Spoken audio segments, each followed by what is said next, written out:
Hey, Mickey Anderson now heads on over to one of our lead magnet pages, which is the book to client formula. So if you are an author and you have no idea how to market your book, there's a resource there for you. Thank you for being a devoted listener of this podcast, Beyond Clean with Ace, dedicated to healthy, positive, and proactive content to support individuals primarily in the cleaning industry. Are you a facilities manager, a frontline staff member, or a building services contractor and are looking for knowledge that will help you advance both personally and professionally? Beyond Clean with Ace is now in Season 7, and speakers have consistently brought us messages which parallel our key focus of providing proactive knowledge. Many times the conversations here go beyond cleaning toilets, windows, and floors and helping individuals on a personal level. Subscribe and share with others so that everyone's life can be enhanced in healthy, positive, and proactive ways. And now, let's join Dave Thompson, Director of the Academy of Cleaning Excellence and your host here at Beyond Clean with Ace. Hello, everyone. You have tuned in to another episode of Beyond Clean with Ace, where the cleaning industry talks. And as you can see already, I'm joined by Mickey Anderson. She's been on the show many times.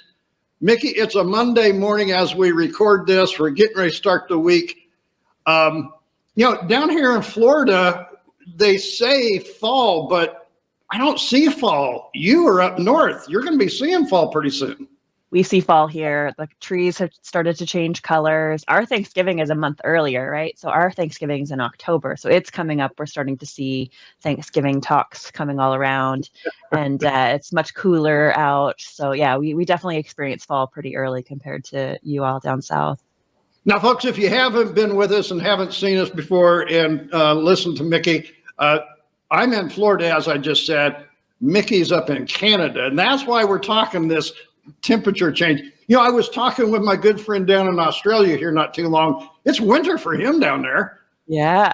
The old season switch. And that's what's so interesting about the internet. And here we are on a Monday morning, and we're talking worlds and environments and everything. But folks, before we got on the air, we were talking about just some general stuff. But before we get to that, Mickey, catch people up on who you are, what you do before we get into today's show. For sure. I'm Mickey Anderson. Thank you so much. I run a marketing agency way up north here in Canada. We help small and medium-sized businesses, particularly B2B service providers. So cleaning industry is a great fit for us. And we provide mostly email and social media marketing services there and some consulting as well.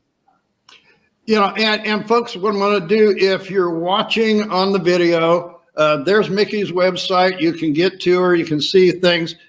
Before we get to what our conversation is today, Mickey, you know what? You changed your website again since the last time. I did. The agency's growing significantly. It's not all about me anymore. Everything's growing rapidly. So we're growing a team and really leaning into the growth as much as possible. So we're leaving the massive Hey Mickey Anderson brand and moving into our agency, which is 90-day campaigns.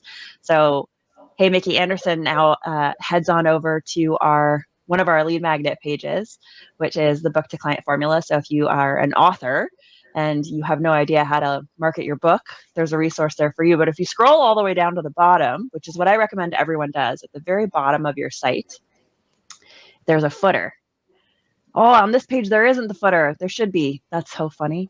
Caught myself. So the whole point is at the footer to have a link to all of your pages so that people can easily navigate through. But typically on a landing page where you're trying to get someone to take an action like this one, you may not have that there because you just want them to subscribe and join. So there's that. But if you head to 90daycampaigns.com, that's where the new website is. I can put it in the comments too. Let's see. Well, the thing about it is, Mickey, you know me, and you just said scroll to the bottom. I'm one of these people that, I get to a page, and the first thing I do, I don't look at the top, I go to the bottom, and I'm like, a powerful book for lead generation. I haven't done this today because we were just getting ready to get on the show when I saw this, and I'm like, I didn't check your website often enough, apparently. And I think that's the interesting thing. I'm always updating my website and changing things and improving those if I can. But, you know, I don't think that people, they just kind of like, well, I've been there once and I know everything about it. Yeah. You and I change things a lot. Yeah. And I think that's with websites, people only go if you give them a reason to go, is really the truth. So if you have a website and you're not giving people a reason to go, they're not going to go back. So whatever their first experience is there, they're going to assume they know everything about you and your business, and then they're done, unless you give them a reason to go back. And so that's why content, that's why blogs, that's why emails, that's why social media can be so helpful, because it's going to send people back to your website regularly to see those updates and changes. So for me, for example, I have a brand new website for the agency that we just launched last week, hence the hiccups. So that has rolled out slowly but surely. But if no one has a reason to go there, nobody's like curious, right? For example, here, this is a great example of curiosity as well. As much as it might be a blunder, it also, the listeners are probably like, wait a second, what is this new website? I haven't been able to see it yet. And so that can drive people there too. So as much as sometimes we see mistakes online, they can actually be helpful. But in this case, you have to give people a reason to go. And so podcast interviews that you put onto your website, videos, content, anything that you can give people value, give them a reason to go back. That's when you have the opportunity to present them more information about you, your services, your packages, all those things. Well, I think this kind of goes into what you and I were talking about before we got on air, Mickey, is, you know, change is happening all the time and things happen that we don't always have control over. And you and I were talking about our spouses and the interesting note that we have some of the same challenges, although not the same reason for them. You know, recently I got one of those, I just call it a VR headset, you know, a little thing you put on your head and you go into a whole freaking other world. Yep. You know, we do create our own reality, and the reality is sometimes we just don't keep moving forward. We get stuck. Yeah, you know, I saw recently, I was reading, there's a great kind of business, I want to say guru, but she would hate that I said that. She buys small businesses, and they're typically like Main Street businesses. So cleaning companies, car washes, laundromats, those type of like all this is local businesses, and she buys them and has a massive portfolio and helps to make them better. And one of the things she was talking about was assumed risks. Sometimes we hold ourselves back because we maintain the same assumption about risks even after they change. We put ourselves into a box and we don't allow our mind to expand. We think, oh, but I could never do that, and because I used to think that, it must still be true.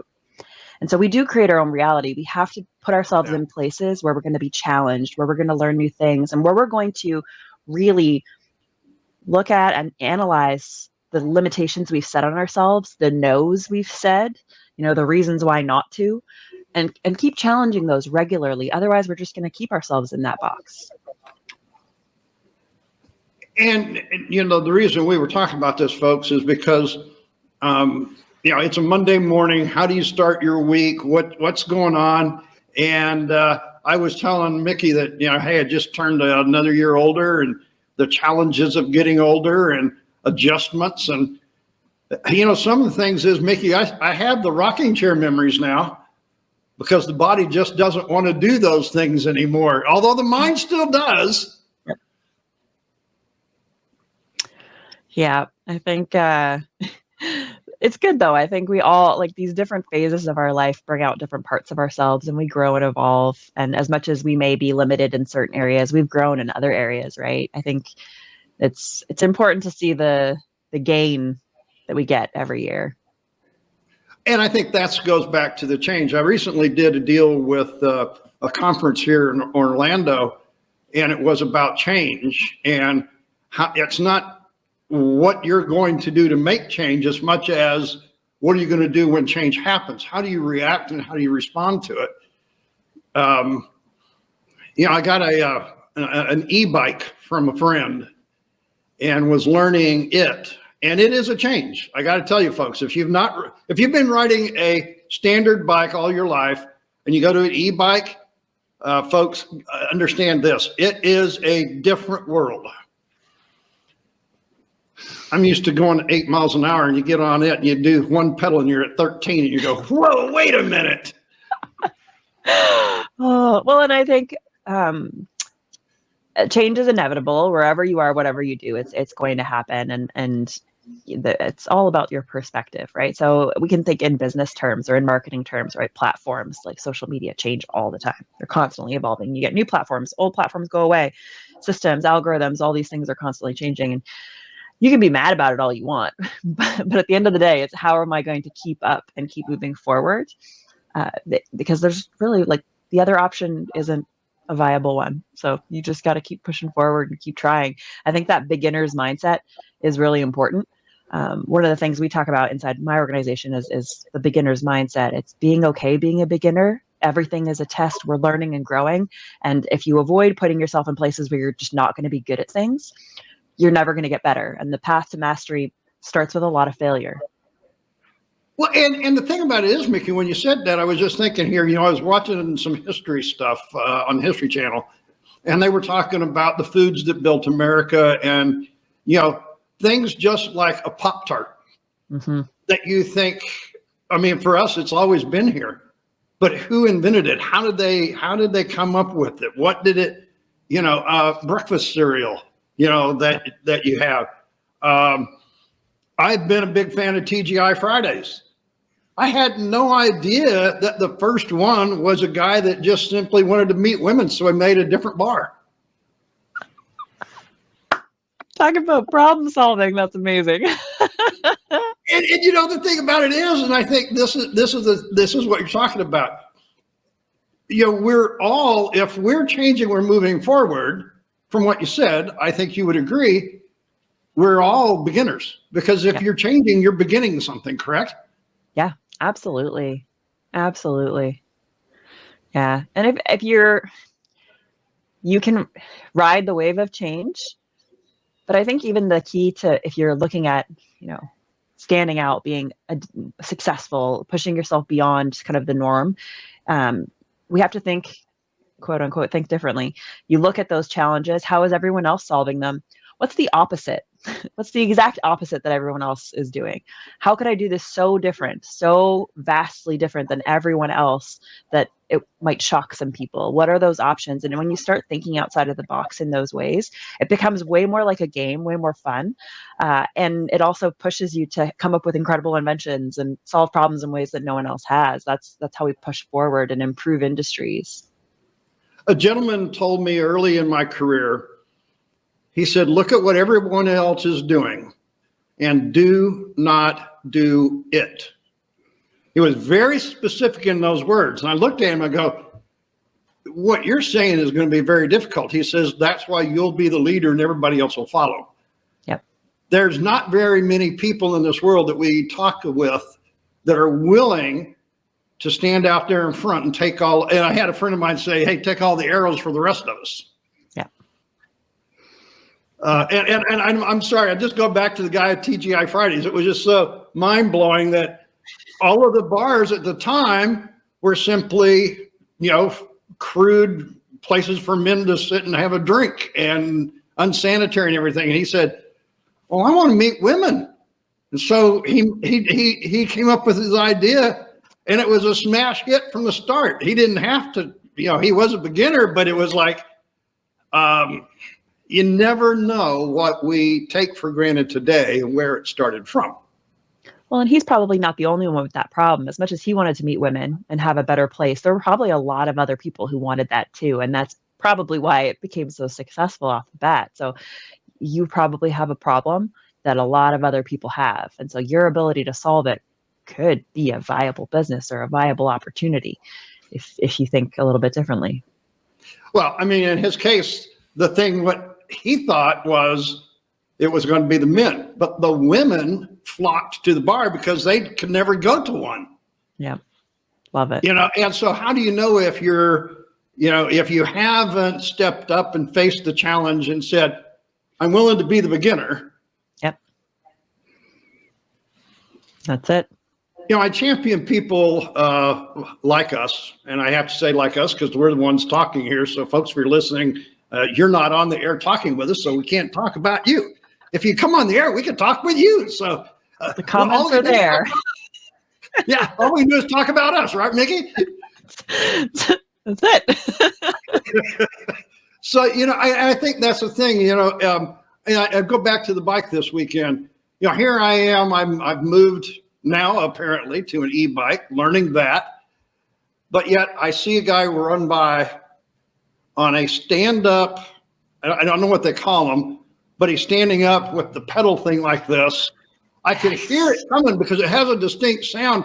When I look to my side, this guy's a double amputee on blades on this machine. And I'm sitting here on an e-bike going, I got to champion him. That's the only thing I can think in my mind. Mm-hmm. Yeah, so inspiring. Yep. People can inspire just by being, just by showing people you can do. We were talking earlier. If I was in that situation, I hope, I expect that I could do that. Yeah. Yeah. It definitely puts some hope back inside of us. And, it's good to see. We see so much polarizing stuff online and in our day to day that I think when you do have those moments, you really have where you see something truly inspiring, you got to hold on to it. Well, and I guess that's why I'm mentioning it this morning, folks, is because he was living the reality of his world the way that he has to now live that because of the challenges that he's gotten. And who knows why the challenges are there. We don't have any idea. But without pause, without concern, he's out there enjoying the morning weather, which Saturday morning was brilliant for us here in Florida because it wasn't 85 degrees at 7 o'clock. So it was great. But I mean, I've thought about it all weekend, and here I am on Monday morning. What was he doing? He was just living his world. Yeah, and very much so living your ethos. What reality, folks, do we create? I mean, so many people wake up on a Monday morning, and here you are, early on a Monday morning doing a podcast, and so many other people are going, it's a Monday, and they're just, can't hardly move. I've never been that way. I was like that as a kid. I'm not sure why, but I was definitely that person. And I remember being called out. I was in the 6th grade by a wise kid in my class. And I'll never forget. His name was Lars. He was an American kid. We were living in Germany at the time. And I came in and I was like, oh, it's going to be a terrible day, like in homeroom in the 6th grade. Like what kind of a kid does that? But that was me. And I'll never forget. He walked up to me. He goes, yeah, of course it's going to be a bad day. You come in talking like that. You do that every day. That's why your days are bad. If you would just come in with a better attitude, you'd have a better day. And he was the same age as me, but infinitely wiser. And it honestly, in that moment, I was like, wow, this kid's right. What if I had no understanding or no perspective at that young age, but that is the pattern that I was in, and it snapped me out of it. And anytime I wake up and I feel that way, I think back to how wise that young kid was in telling me that and try to remember it because it's true.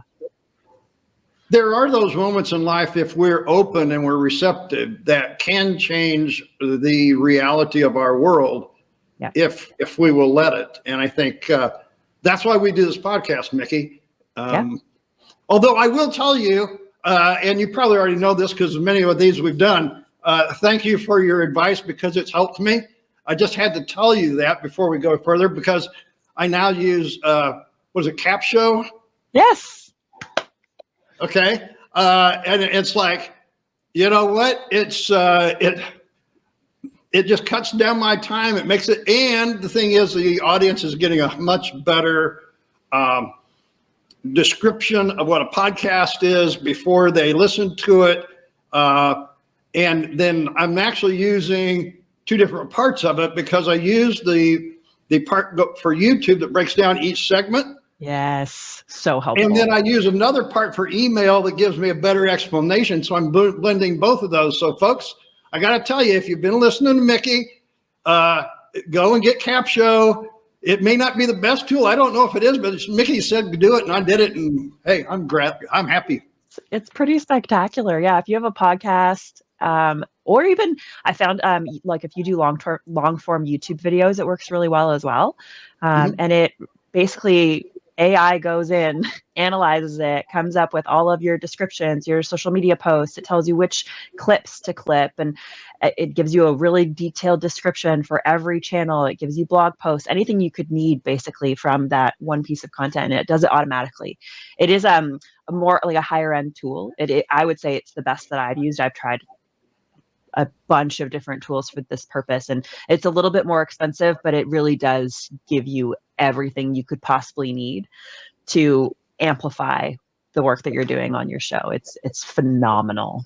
Well, the thing about it is and these are the tools that we use, Mickey, because I was at this conference. I had my podcast booth up, sitting in the hallway. Somebody come by and talked, and I did a podcast with them, about 15 minutes.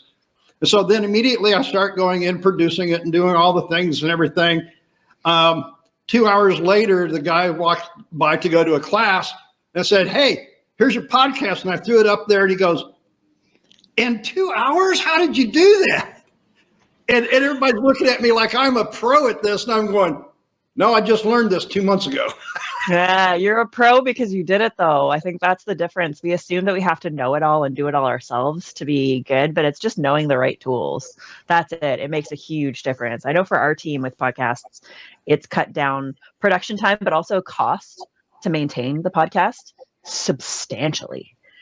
Right. So I can hand that off to a copywriter or an assistant, and they'll whip through and get all of those assets done in about an hour, which used to take us, 6 to 7 hours to do. Correct. So as much for every, like, that adds up over the long term, significantly, like so much so.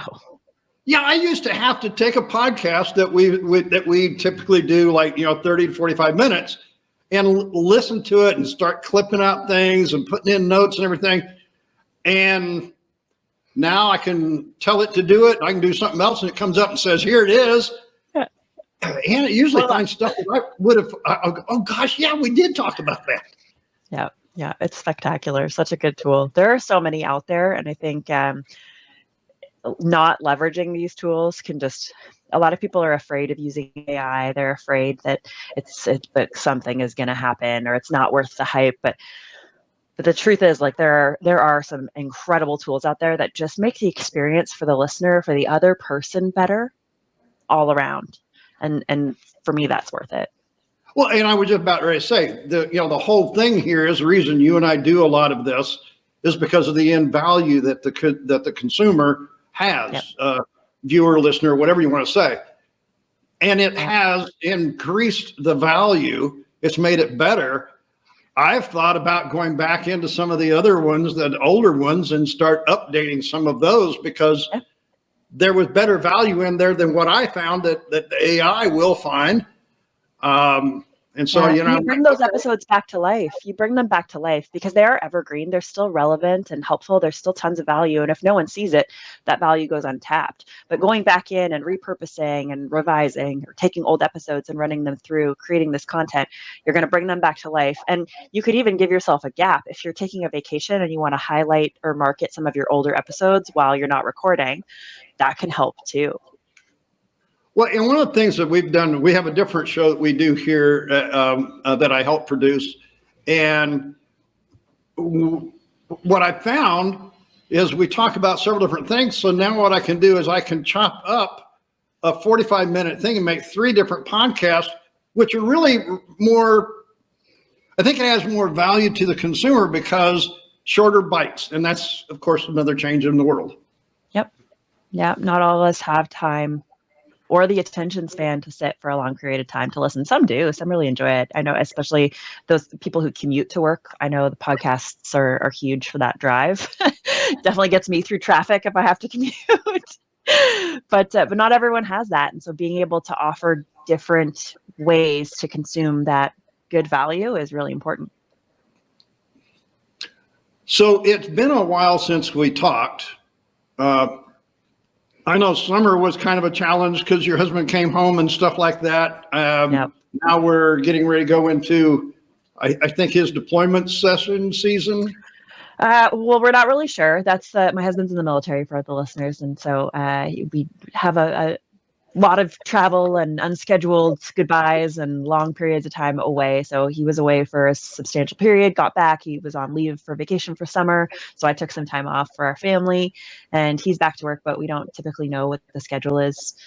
So today was his first day back to work. So I still have zero idea what the rest of the year looks like for us, but that's just the nature of our family life, is having no clue what's coming up, which I think for me is one of the reasons why. Yeah, but I think it's one of the reasons before we got on the air, Dave and I were chatting about outsourcing in particular. What happens if you're not able to show up to work? And that I am so often not able to show up because of our lifestyle. And it's not like, as much as it's not ideal, it is our reality. My husband's gone all the time. We have a young daughter, and life changes at the drop of a hat for us.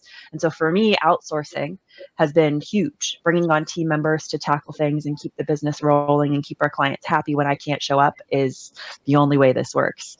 And I was mentioning a book that I recently reread that I found really helpful for anyone who's resistant to bringing on an assistant, a VA, someone to help execute some projects, additional cleaning staff, whatever it might be. It's called Who, Not How.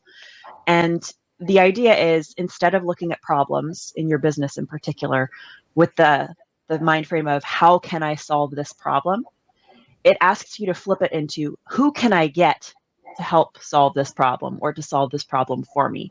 And that is something that I use that question all the time. And it's been super, super helpful. So as much as I have no idea what's going to happen for the next year, I know that whatever does happen, I have resources and people, and it doesn't have to be me solving the problem. It's who is going to solve the problem for me. Now, folks, if you've been watching, I did throw Mickey's website up there on the screen so that you can see her main site. However, we were talking about the other program that wasn't quite there. So Mickey sent it to me. So because of technology and everything we're learning, here is. Excuse me. Yeah, so 90 Day Campaigns is my agency site. Hey Mickey Anderson was my personal brand. It was just me. And so now we have the agency website is up and live, which is really exciting. So as much as the pictures are still me, that's just temporary. They'll be changed up with some team pictures eventually. But we got it up and running, so that's pretty exciting. And I think that's the thing is we use different forms, different websites, different places. But the message all still the same, right, Mickey? It's all about how do we let people know what we're doing today? Because by the end of this week, I'm sure there's some changes that are going to happen that's going to move the needle for everybody. Yeah. And it's one of the frameworks that we follow, which we call 90-day campaigns. But typically businesses have shifts in their focus about every quarter. It's usual to have quarterly goals, and they all lead towards your annual plan, but there's shifts and changes that happen. And so being able to dedicate and focus for 90 days on one thing, for us, it's marketing. What is the one marketing focus for the next 90 days? That gives you time to get people to understand, to learn, to work through that customer journey. But then it also has enough time for you to pivot and change if necessary and work people through again. So it's constantly giving people natural progression to follow your business and ideally become raving fans and buyers. I think it's interesting, folks, every time that Mickey and I get together, the reason we call it Beyond Clean is we don't talk about just cleaning. We don't talk about just marketing. Evident today, folks, we didn't know what we were going to talk about, but here we are 30 minutes later, we're still talking. I mean, it all works itself out, that's for sure. Well, and I think that's the thing. I tell people the reason I named it the way I did is because for us, we do more. We are more than people that clean toilets, wash windows, and do floors. Yep. Yeah. And we do it all for something. Yeah. Like I think when you start a business, you don't do it because you want to clean necessarily. Some people I'm sure do, but usually it's because you want something. And it's beyond what the business is. It's a lifestyle. It's a goal. It's a freedom. And the topics that come up or are relevant to you are going to be beyond whatever that one thing is. Yeah, and interesting because you said that. I've been talking with some industry people, been going to my LinkedIn contacts and going, hey, you run a cleaning business, so get on the show. And one was the guy up in New York, Omar. And, he's all about helping people. That's That's why he's in it. It's about helping people.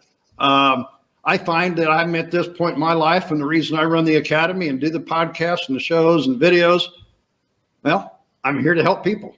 You find a lot of people in the cleaning business, that is what they're in it for. And that's the service businesses in general. I find if you're a service provider, whether it's in the cleaning industry, whether it's in the wealth industry, like wherever you are, I think there's this innate giving to others, providing value, being helpful, right? Wanting to help others. I think that is always, at least in my experience, we work exclusively with service providers. And that's a big core value of every business that we work with is they genuinely want to help. So folks, if you want to do what I've done and learn from Mickey and follow a few of these little tidbits, go back and listen to some of the past episodes here at Beyond Clean. I know from personal experience that there's some tips in there that you can use because I've used them and they're working for us. I'm not saying they will for you, but hey, until you try it, you don't know. And make sure to give a review and a 5-star rating, especially to those episodes that you really found value in. Leave us a comment or let us know what you found helpful from here so we can do more of that, right? We're in it to help you. And we want to make sure that all the things we're talking to, all the topics we're speaking to and whatnot are actually providing great value to you. So if you leave reviews and comments and whatnot, that helps us know. So you've seen Mickey here, you've talked with her, you've got her website address, give her a ring, give her a call, get on her website. Hey, the 90-day campaign, it's new, it's out there, it's going. Beyond Clean with Ace, we're on podbean.com. You can also find us on the academyofcleaningexcellence.com. You can find us just about anywhere out there. We're on YouTube, social media, everywhere. You got it all. Folks, just make sure that whatever you do between now and the next time we talk with you, make sure it's healthy, positive, and proactive. Change your life for the better. Thanks, Mickey. Thank you.